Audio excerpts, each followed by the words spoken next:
ഇന്ന് തയ്യാറാക്കാൻ പോകുന്നത് നത്തൽ മീൻ ഉപയോഗിച്ച് വളരെ എളുപ്പത്തിൽ തന്നെ തയ്യാറാക്കി എടുക്കാൻ പറ്റിയ നത്തൽ മീൻ മുളക് കറിയുടെ റെസിപ്പിയാണ്. നത്തൽ മീൻ മുളക് കറി തയ്യാറാക്കി എടുക്കാനായിട്ട് ആദ്യം തന്നെ ഒരു അരപ്പ് തയ്യാറാക്കി എടുക്കാം. അതിനായിട്ട് ഒരു മൺചട്ടി നന്നായിട്ട് തന്നെ ഒന്ന് ചൂടാക്കി എടുക്കാം. ചട്ടി നല്ലതുപോലെ തന്നെ ചൂടായി വരുമ്പോഴേക്കും ഇതിലേക്ക് 1 ടേബിൾ സ്പൂണോളം വെളിച്ചെണ്ണ ചേർത്ത് നന്നായിട്ടൊന്ന് ചൂടാക്കി എടുക്കാം. എണ്ണ നന്നായിട്ട് തന്നെ ചൂടായി വരുമ്പോഴേക്കും ഇതിലേക്ക് ഒരു വലിയ സവാള, ഒരു വലിയ തക്കാളി, 5-6 അല്ലി വെളുത്തുള്ളി തൊലി കളഞ്ഞത്, ഒരു ചെറിയ കഷ്ണം ഇഞ്ചി ചെറുതായിട്ട് മുറിച്ചത് കൂടി ഇതിനകത്തേക്ക് ചേർത്ത് കൊടുത്തിട്ട് ഇത് നല്ലതുപോലെ തന്നെ ഒന്ന് വഴറ്റിയെടുക്കാം.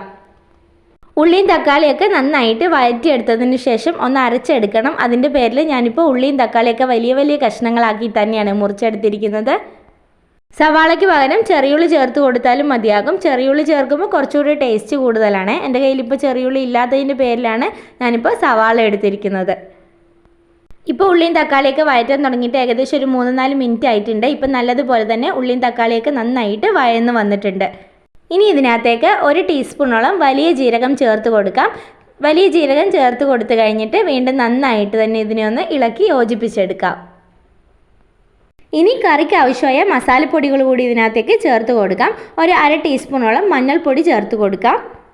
2 ടേബിൾ സ്പൂണോളം മുളക് പൊടി ചേർത്ത് കൊടുക്കാം. ഞാനിപ്പോൾ ഇവിടെ എരിവില്ലാത്ത കാശ്മീരി ചില്ലി പൗഡറാണ് ചേർത്ത് കൊടുത്തിരിക്കുന്നത്. നിങ്ങൾക്ക് ഒരല്പം എരിവ് കൂടുതൽ വേണമെന്നുണ്ടെങ്കിൽ ഈ സമയത്ത് സാധാ എരിവുള്ള മുളക് പൊടിയും കാശ്മീരി ചില്ലി പൗഡറും കൂടെ ഒന്നിച്ച് ചേർത്ത് കൊടുത്താലും മതിയാകും. ഈ കറിയിലേക്ക് മല്ലിപ്പൊടി ചേർത്ത് കൊടുക്കേണ്ട ആവശ്യമില്ല. അതുകൊണ്ട് തന്നെ തീ ഒന്ന് ലോ ഫ്ലെയിമിലാക്കിയതിന് ശേഷം നല്ലതുപോലെ തന്നെ ഇളക്കി യോജിപ്പിച്ച് ഈ പൊടികളുടെ ഒക്കെ പച്ചമണം മാറുന്നത് വരെ നന്നായിട്ടൊന്ന് മൂപ്പിച്ചെടുക്കാം. ഈ വീഡിയോ കണ്ടുകൊണ്ടിരിക്കുന്ന സമയത്ത് ഏതെങ്കിലും കൂട്ടുകാർ ഈ ചാനൽ ഇതുവരെയും സബ്സ്ക്രൈബ് ചെയ്തിട്ടില്ലെങ്കിൽ വേഗം പോയിട്ടൊന്ന് സബ്സ്ക്രൈബ് ചെയ്തേക്കണേ. അതുപോലെ തൊട്ടടുത്ത് കാണുന്ന ബെൽ ബട്ടൺ കൂടി ഒന്ന് എനേബിൾ ചെയ്ത് ഓൾ എന്ന് കൂടി പ്രസ് ചെയ്യാൻ മറക്കരുത്. എന്നാൽ മാത്രമേ ഞാൻ അപ്ലോഡ് ചെയ്യുന്ന പുതിയ പുതിയ റെസിപ്പി വീഡിയോകൾ പെട്ടെന്ന് നോട്ടിഫിക്കേഷനായിട്ട് നിങ്ങൾക്ക് കിട്ടുകയുള്ളൂ. പൊടികൾ ചേർത്ത് കൊടുത്തിട്ട് ഇപ്പോൾ നന്നായിട്ട് ഇളക്കാൻ തുടങ്ങിയിട്ട് ഏകദേശം ഒരു 2 മിനിറ്റ് ആയിട്ടുണ്ട്. ഇപ്പോൾ പൊടികളൊക്കെ നന്നായിട്ട് തന്നെ മൂത്തൊരു മണം വന്ന് തുടങ്ങിയിട്ടുണ്ട്. ഈ സമയത്ത് ഫ്ലെയിം ഓഫ് ആക്കാം. ഇതിനി ചെറുതായിട്ടൊന്ന് തണുത്ത് വന്നു കഴിഞ്ഞാൽ ഇതൊന്ന് അരച്ചെടുക്കണം. അരച്ചെടുക്കുന്നതിൻ്റെ കൂടെ ഇതുപോലൊരു നെല്ലിക്ക വലുപ്പത്തിൽ കുറച്ച് പുളി ഞാൻ എടുക്കുന്നുണ്ട്.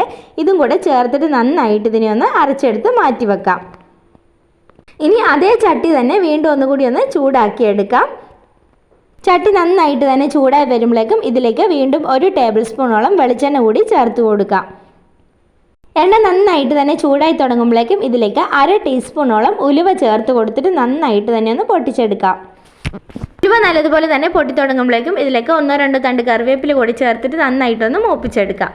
ഇനി ഇതിനകത്തേക്ക് ഒരു വലിയ പച്ചമുളക് ഇതുപോലെ നീളത്തിൽ മുറിച്ച് ചേർത്ത് കൊടുക്കാം. ഇതിലേക്ക് ഇനി നേരത്തെ നമ്മൾ അരച്ച് മാറ്റി വെച്ചിരിക്കുന്ന അരപ്പ് ഇതിനകത്തേക്ക് ചേർത്ത് കൊടുക്കാം.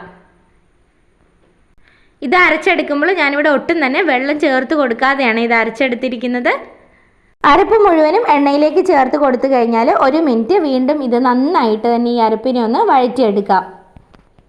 ഇപ്പോൾ അരപ്പ് നന്നായിട്ട് തന്നെ വഴണ്ട് എണ്ണ തെളിഞ്ഞ് വന്നിട്ടുണ്ട്. ഈ സമയത്ത് ഇതിനകത്തേക്ക് ആവശ്യത്തിനുള്ള ഉപ്പ് കൂടി ചേർത്ത് കൊടുക്കാം. ഉപ്പ് ചേർത്ത് കൊടുത്ത് വീണ്ടും ഒന്നുകൂടി മൊത്തത്തിലൊന്ന് നന്നായിട്ടൊന്ന് ഇളക്കിയെടുക്കാം. ഈ സമയത്ത് ഇതിലേക്ക് കറിക്ക് ആവശ്യമായ വെള്ളം കൂടെ ചേർത്ത് കൊടുക്കാം. ഞാനിപ്പോൾ 1/2 കപ്പോളം വെള്ളം ചേർത്ത് കൊടുക്കുന്നുണ്ട്.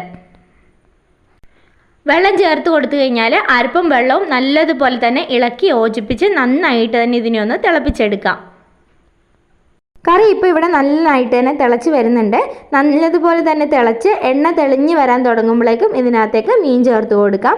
ഞാനിപ്പോൾ 1/2 കിലോ നത്തൽ മീനാണ് ചേർത്ത് കൊടുത്തിരിക്കുന്നത്. മീൻ ചേർത്ത് കൊടുത്തിട്ട് മീൻ ഒട്ടും തന്നെ പൊടിഞ്ഞു പോകാതെ ചെറുതായിട്ടൊന്ന് തവി ഉപയോഗിച്ച് ഇളക്കി കൊടുക്കാം. നെത്തോലി, നത്തല്, കൊഴുവ എന്നെല്ലാം ഈ മീന് പേര് പറയാറുണ്ട്. നിങ്ങളുടെ നാട്ടിൽ ഈ മീൻ എന്താ പേരെന്ന് വെച്ചാൽ അതൊന്ന് കമൻറ്റ് ചെയ്യാൻ മറക്കരുതേ. മീനും കൂടി ചേർത്ത് കൊടുത്തു കഴിഞ്ഞാൽ അടച്ച് വെച്ച് മീഡിയം ഫ്ലെയിമിലിട്ട് ഏകദേശം ഒരു 3-4 മിനിറ്റ് നല്ലതുപോലെ തന്നെ ഒന്ന് തിളപ്പിച്ചെടുക്കാം. മീൻ ചേർത്ത് കൊടുത്തിട്ട് കറി ഇപ്പോൾ തിളപ്പിക്കാൻ വെച്ചിട്ട് ഏകദേശം ഒരു 3-4 മിനിറ്റ് കഴിഞ്ഞിട്ടുണ്ട്. ഇനി അടപ്പൊക്കെ ഒന്ന് മെല്ലെ ഒന്ന് മാറ്റി നോക്കാം. ഇപ്പോൾ കറിയൊക്കെ നല്ലതുപോലെ തന്നെ വറ്റി എണ്ണ തെളിഞ്ഞ് വന്നിട്ടുണ്ട്. ഇനി തവി ഉപയോഗിച്ച് മെല്ലെ ഈ കറി ഒന്ന് ഇതുപോലെ ഒന്ന് ഇളക്കി യോജിപ്പിച്ചെടുക്കാം. ഇപ്പോൾ കറിയുടെ ചാറൊക്കെ നല്ലതുപോലെ തന്നെ കുറുകി മീനൊക്കെ നല്ലതുപോലെ തന്നെ വെന്ത് വന്നിട്ടുണ്ട്. ഇനി ഫ്ലെയിം ഓഫ് ആക്കാം. ചോറിൻ്റെ കൂടെയും ചപ്പാത്തിക്കും ദോശയ്ക്കും കപ്പയ്ക്കും ഒക്കെ ഒരുപോലെ കഴിക്കാൻ പറ്റിയ ഈ നത്തൽ മീൻ മുളക് കറിയുടെ റെസിപ്പി എല്ലാ കൂട്ടുകാരും ഒന്ന് ട്രൈ ചെയ്ത് നോക്കി ഫീഡ്ബാക്ക് അറിയിക്കാൻ മറക്കരുത്. ഇന്നത്തെ റെസിപ്പി വീഡിയോ ഇഷ്ടപ്പെട്ടെങ്കിൽ ഈ വീഡിയോ ഒന്ന് ലൈക്ക് ചെയ്യാനും നിങ്ങളുടെ ഫ്രണ്ട്സിന് ഷെയർ ചെയ്യാനും മറക്കല്ലേ.